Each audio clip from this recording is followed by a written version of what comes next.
What's happening, Fight Week Show fans? What's happening, people? Thank you so much for joining us today. And look who we got here. We got Chris, the problem, Duncan. How you doing, bro? Yeah, good. Thanks. How are you? Yeah, man, I'm good, man. I'm good. Bro, it's exciting having you around here, man, because your journey is one of those. When you look at how you made your way around back to the UFC, it's one of them big ones. People are talking about it. Congratulations on securing your contract with the UFC. You're an exciting fighter, and breaking into the big stage like that must be really good for you. How are you feeling about that, and how's people been responding to you with it? Yeah, it's been really good. Obviously, in regards to the fight, it was a really good knockout. So it was great for my profile, and it showed everybody how I fight and how I kind of put myself out there. So it showed the full package, and I'm looking forward to, obviously, now that I've got a fight booked, that I can showcase my skills and really show what sort of fighter I really am. Wow, you've got a fight booked now. Can you tell us more about that, when that is scheduled for, who it is, and what you're expecting from your opponent? So obviously I can't name my opponent at the moment. It's still to be announced, but I can announce that obviously I'll be fighting in March time. Right. The only thing with that is on the contract, because it's so far down the line, it says TBA, so it says to be confirmed or to be announced. So it just gives me a rough idea to get my training schedule in place. So looking forward to showcase my skills. I'm hoping it's going to be in London, because obviously I heard through the grapevine that March is in London, but it's still to be announced. So I just need to wait and see. That's a big card if it happens in London, man. Because for sure. Every time they do a card in London, it just goes nuts. It's literally whenever they come around here. You've been on the Contender Series before going back around the second time. What was that situation like for you? Having to go the first time, experiencing what you experienced in terms of how the fight panned out, and then going back again to basically correct the wrongs of the first fight. What was that whole experience like for you? Well, obviously, I don't know if anybody knows, or any of your followers know, that I was scheduled to fight a guy called Manuel Gatza on the first Contender Series. And he pulled out the day of the weigh-ins with a sickness bug, supposedly. Right. So that fight fell through, and I was supposed to get a fight on Friday after that, because obviously the fights are on a Tuesday. So I prepared myself and I prepared my body to make weight a couple of times in the lead up to this fight, and then that fell through again, the Friday fight, and then in 12 days time I got another opportunity to fight in the Contender Series. So I put my body through a couple of weight cuts, which I feel not just that on its own, but part and parcel of why I lost the fight. Yeah, it's not ideal, is it? No, for sure. And then Dana White and Sean Shelby came out the back after my loss and explained to me that they want me back onto the show. So I went away and got a fight in London on a local regional show, and then those guys brought me back on as soon as I won, and then that's where we are now. I got my contract with the UFC after knocking out Charlie Campbell. You said before that, your first loss in the Contender Series was one of the best things that happened to you. How is it? How do you switch mentally? Because it's for some people there is a mental block when you go through that sort of situation, then have to go and get that win, and still have the pressure of, I got to get that win before the UFC can actually come back and look at me and bring me back in. What was that, getting over that mental hurdle like? So we've got a famous saying in Scotland. It's called "piss with the cock you got." So unfortunately, you don't always have the best choices in the best circumstances. So you're going to have to put in the effort anyway. So I've been brought up in a tough background anyway, so things like this are kind of second nature, and obviously my name's the problem, so I'm good at problem solving and working out these things, and in regards to, you said it was obviously the best thing that happened to me, and the reason why that was is because if I won that fight in the Contender Series and got my contract, and then I realised through my UFC contract that I had a problem with my performances, I would have had to change it at the highest level. So then I got to go and fight on a regional show and correct all the mistakes that I made in the lead up to my last Contender Series fight. So it was like I got an extra life, if you like. I heard at one point that you love to go to gyms that you're not really used to get you out of your comfort zone.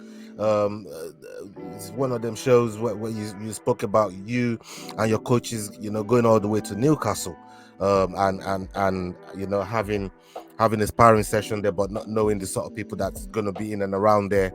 What's that feeling like when you're going to places where you don't know these people? You don't really know what they're like, how hard they're gonna go, if they're gonna come for you, and just being in an environment like that. Does that stimulate you for like going into a hostile environment to actually, on a fight night and being in a hostile environment on somebody else's backyard? Yeah, it's very similar to the fight as such. So it's good to do that now and again. I don't feel it's good to do that every week, but it's definitely good to do it now and again to get your body prepared and get your mindset prepared for obviously fight time, because it is very, very similar. And now being obviously at the top of my game, the ego to me is now that I can just say to them, like, listen, calm down, or don't go so hard, or I need to make it to the fight to get paid, but obviously I've never said that yet, but I usually just go toe to toe with them. But like, these things make you the fighter who you are, and it proves, like, when you go in there, it proves to yourself that you're not made of glass, and you can deal with the tough times. And I feel that's why obviously I came out the other end of a hard fought battle in my last Contender Series fight. Champions and championships come and go, but for you, your goal is more to be like my favorite fighter, another fan's favorite fighter. What fighting attributes do you have to showcase essentially to achieve something like that? Because I know, you're a big knockout artist. You banged out bare people. You put them away, man. We love to see it. But what sort of attributes does it take to be somebody's favorite fighter? Well, obviously the knockouts. Everybody loves to see a knockout. Not everybody loves to see a triangle choke and a submission win. Nobody remembers the submission win unless it's been very fancy. Yeah. So the main thing for me is I go into the cage and I try and obviously knock people out, but my main objective is not just to win and like hold on and style things out to secure the win. I like to take risks and I like to put on a show, not for the fans as such, but definitely for myself. And I feel that in the future will help me get paid more money in the future, because I will be the most exciting, You're a man of many talents. I wish my girlfriend talked to me like this.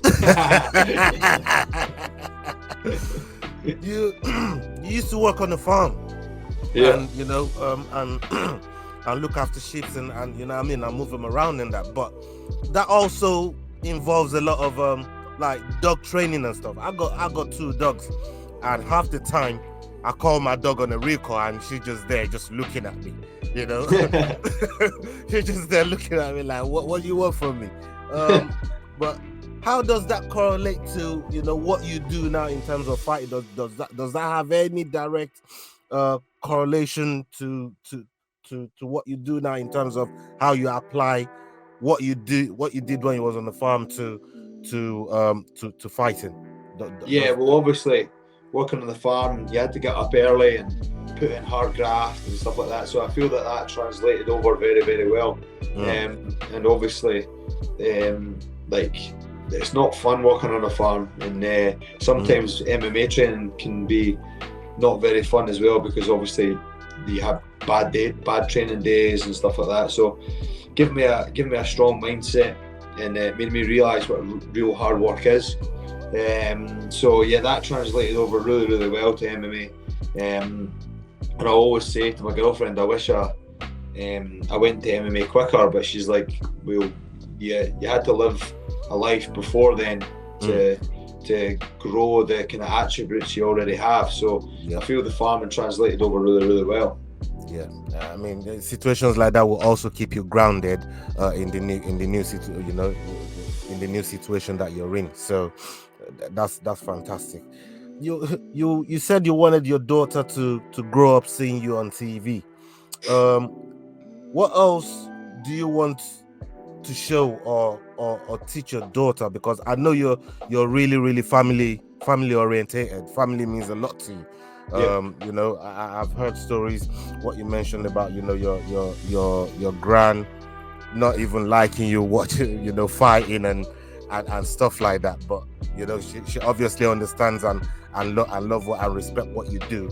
But you're a big family orientated guy. But you know, what's that like, trying to be a role model for your daughter that's now, you know, about to see you doing the big time in the UFC?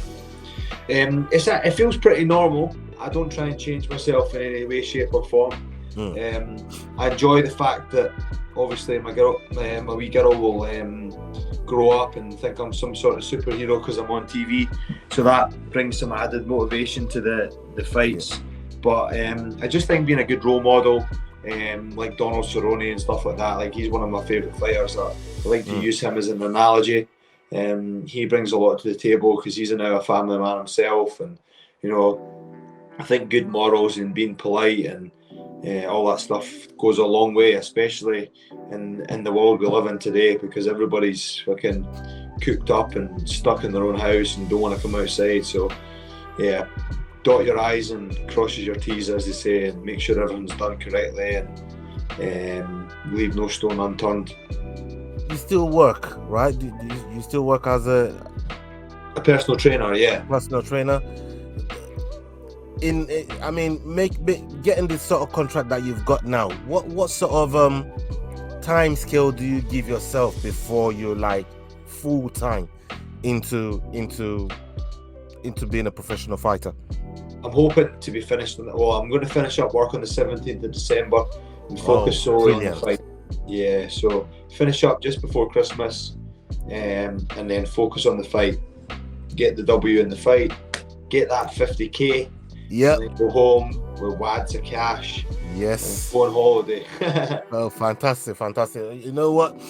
That performance bonus always helps, man. You know what I mean? And you've got the skill set to go out there on your debut and claim that performance bonus, man. So we're definitely going to be rooting for you on that one, and be supporting you to get that performance bonus.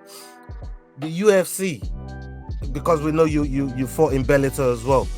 What's it like fighting for the UFC, and how much do they go out on the limb to look after their fighters? Because I've heard some fighters, like say Corey Anderson, at the time when it was with the UFC, complaining about how they were being treated on flights and stuff like that, and they didn't get looked after. Do you have a different experience to those sort of people that say stuff like that about the UFC? I think, as obviously just now the UFC do everything I need for me that I need, that if that makes sense. I think once you start working your way up the ladder, I think people start to become a little bit more entitled and feel that they deserve more. So everybody gets a little bit butthurt now and again. So I think in regards to that, like, people moan about how much they get paid. Like, you've got the option to sign the contract or not, and that's to do with your manager. I didn't get in this for money at the start. Money's one of the prime movers that motivates me to do well. But it's not the first reason that I've done MMA. I've done it because I love it and enjoy it. And so, you know, don't get me wrong, in the future I'm probably sure I'll be moaning about how much I get paid, but I know, listen, I'm happy just to be a part of the UFC. It's a long-term goal and a long-term dream of myself. So I'm just happy to be there and just ready to put on a performance now. I mean, like you said, you're looking. You've now got a time scale to work with, to get back into the octagon and do what you do best. What can your fans, the people that follow you, the people that want to see you succeed, what can they expect from you moving forward in your new career, in your new chapter with the UFC? So obviously, being a full-time athlete is going to bring out the most dangerous and spectacular knockouts that I've ever been able to focus on and perform on. Like I want to go out there and show my full skill set now. So people haven't seen me wrestle, people haven't seen me do jiu-jitsu, keep knocking everybody out. So they just need to start moving their head a little bit more. But like, I'm going to be one of the most exciting fighters in the UFC, and I've never been in a boring fight in my life. So that's what I'm going to hold that close to my heart, and I'll never ever change my fighting style because I feel that's got me to where I am today. Fantastic. Hey, Chris, you've been wonderful with us, and I hope you enjoyed. You and your family enjoyed the St. Andrew's Day that just passed by. And thank you so much. We're going to be rooting for you. We're going to be supporting you on your journey. We're going to repost all your posts. We know you're very, very active in social media, so we're going to be helping you repost some of your stuff. We've had some guests on our channel before, and all we look to do is to give guys a platform and a voice to showcase what they do. And you're a big part of our MMA community that we love so much. So thank you for all you do. Thank you for all the fantastic performances you've given us, and we can't wait to see more of what you're going to bring to us in the future. Thank you, mate. Thank you very much for the support. Yeah, man, I appreciate it. And is there anybody that that you want to plug? Anything you want to plug? Merch, your coaches, you want to thank your coaches, your gym, things like that? Please, the floor's yours. Obviously, all my sponsors and all my teammates, they're a massive part of, like, obviously where I am today. Every journey or every fight camp I go on, you meet different people and train with different people and get different sponsors. So obviously there's a lot of people along and been on board, so I want to obviously thank them. But yeah, that's about it. I'm looking forward to getting into the next fight and ready to rock. Fantastic. And up onto that next fight, man, we definitely will be keeping an eye out for it. I'm going to be looking forward to it, and soon as you drop that poster and it gets announced, we're going to be straight on it, promoting it for you, mate. You know what I mean? So thank you so much for your time, and hopefully down the line we can bring you back on the show to talk about your fights, or maybe your preparation for it, or after the fight we can bring you back on the channel after the knockout. Fantastic. After the knockout. Yeah, man, that's what we like to hear. So people, it's been Chris the Problem Duncan showing himself, pulling up on the FightWeek Show. It's been a pleasure having you on the show, man. Thank you so much, man. And thanks, buddy. Up onto the next video, people. We out. Thank you. Hey guys, this is John Anik from the UFC. You're watching the FightWeek Show. Please subscribe. Not now, but right now. Subscribe to the FightWeek Show. We'll see you guys on the road soon.